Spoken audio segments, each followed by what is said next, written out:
বন্যা পরিস্থিতির মধ্যে এইচএসসি পরীক্ষা গ্রহণের সিদ্ধান্তকে কেন্দ্র করে চট্টগ্রামে তৈরি হয়েছে উত্তপ্ত পরিস্থিতি। মঙ্গলবার দিনভর চট্টগ্রাম শিক্ষা বোর্ড এলাকায় বিক্ষোভ, অবরোধ ও আন্দোলনে অংশ নিয়েছেন বিভিন্ন কলেজের এইচএসসি পরীক্ষার্থীরা। সকাল 11টা থেকে দুপুর 2টা পর্যন্ত নগরের 16 শহর এলাকায় শিক্ষা বোর্ড ঘেরাও করে রাখেন শিক্ষার্থীরা। এ সময় প্রধান ফটকের সামনে সড়ক অবরোধ করে তারা তাদের দাবির পক্ষে অবস্থান নেন। পরে শিক্ষা বোর্ডের চেয়ারম্যান বরাবর একটি স্মারকলিপি জমা দিয়ে তারা সাময়িকভাবে কর্মসূচি স্থগিত করেন। তবে কয়েক ঘন্টা না যেতেই বিকাল 4টার দিকে আবারও মিছিল নিয়ে শিক্ষা বোর্ডে ফিরে আসেন আন্দোলনরত শিক্ষার্থীরা। এ সময় তারা সারা দেশে এইচএসসি ও সমমান পরীক্ষা স্থগিত, নতুন সময়সূচি ঘোষণা এবং শিক্ষামন্ত্রীর পদত্যাগের দাবিতে আবারও বিক্ষোভ ও অবরোধ শুরু করেন। পরিস্থিতি সামাল দিতে শিক্ষা বোর্ডের সচিব অধ্যাপক জহিরুল হক স্বপনের সঙ্গে শিক্ষার্থীদের বৈঠক অনুষ্ঠিত হয়।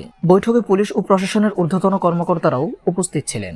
বৈঠকে বোর্ড কর্তৃপক্ষ জানায়, চট্টগ্রাম শিক্ষা বোর্ডের অধীনে এইচএসসি পরীক্ষা ইতিমধ্যেই স্থগিত করা হয়েছে, কিন্তু শিক্ষার্থীরা এই সিদ্ধান্তে সন্তুষ্ট নন। তাদের দাবি শুধু চট্টগ্রামে নয়, দেশের সব শিক্ষা বোর্ডে একযোগে পরীক্ষা স্থগিত করতে হবে। অভিন্ন প্রশ্নপত্রের কারণে বৈষম্য এড়াতে একই সিদ্ধান্ত জরুরি। শিক্ষার্থীরা আরও 3 দফা দাবি তুলে ধরেন। বন্যা ও বৈরী আবহাওয়া স্বাভাবিক হওয়া না পর্যন্ত সব পরীক্ষা স্থগিত। 12 ও 13 জুলাই পরীক্ষা অংশ নিতে না পারা শিক্ষার্থীদের পুনরায় পরীক্ষার সুযোগ, হারিয়ে যাওয়া প্রবেশপত্র ও প্রয়োজনীয় কাগজপত্র দ্রুত পুনরায় সরবরাহ।